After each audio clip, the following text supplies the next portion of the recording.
Let's do it. Yes.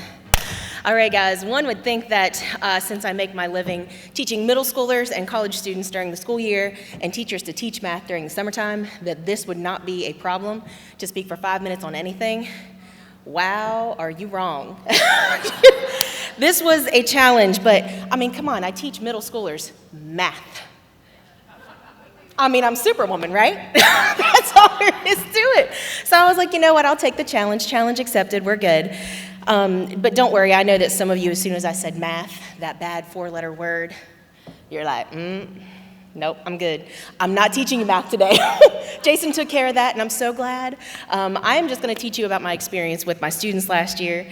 And when I was thinking about what to say today, it was a big thing of really what can I say to teachers that are teaching all different contents. So earlier I wanted to talk to you about how I got to my students. What did I teach them? And what better way to find out what I taught them, than to figure out what made it through all the blah, blah, blah and see what stuck? So I asked them. I mean, come on, 8th graders will be ridiculously honest with you, let's be honest. So they were very unfiltered. I gave them the look. Now be honest with me. Tell me exactly, truly what stuck. What was the very first thing that stuck with you the first day that I spoke to you? And the weird part was that when I got my responses, I really thought that I had done nothing mathy all year long at all, because there was not one mathy thing said, not a Pythagorean theorem, not a function, not a line, not a slope, not a nothing. There was nothing.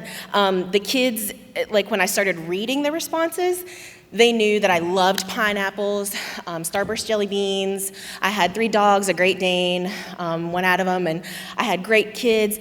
But still, where's the math? I would love to hear about the math. I have one job. I mean, that's literally my job, is to teach you the math, and I had one job, and I didn't hear any math. So my thing was, okay, obviously I hadn't done my job.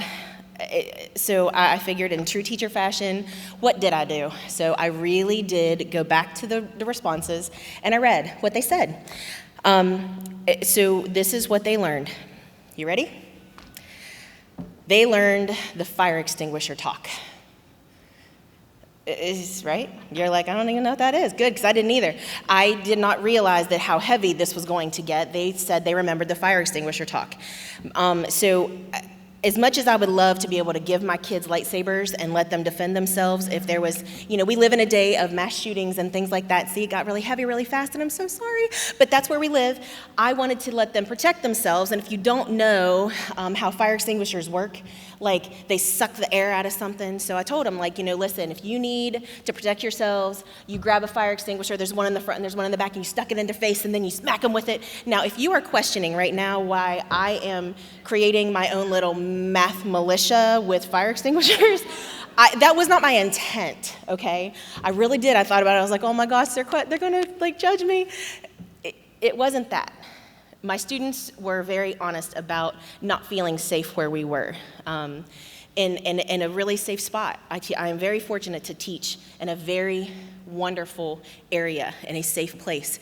But they were honest that they really didn't feel safe because they started hearing things that were going on in the world. So they learned to trust me.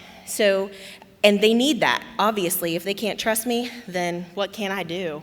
So although I was scared that they hadn't learned the math, they hadn't learned the math, they had learned to trust me. My scores were double the state average. I'm in West Virginia. I know that might not sound like a lot, but they learned the math. It was there. It was there. However, in hindsight, I'm thinking about it going, okay, really, what stuck? So this is my challenge to you. I was told to give a call to action, right?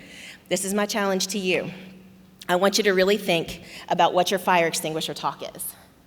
What is your fire extinguisher talk? If you asked your students, your participants, your attendees, whatever you teach, whoever you teach, think about what actually stuck. What do you think stuck?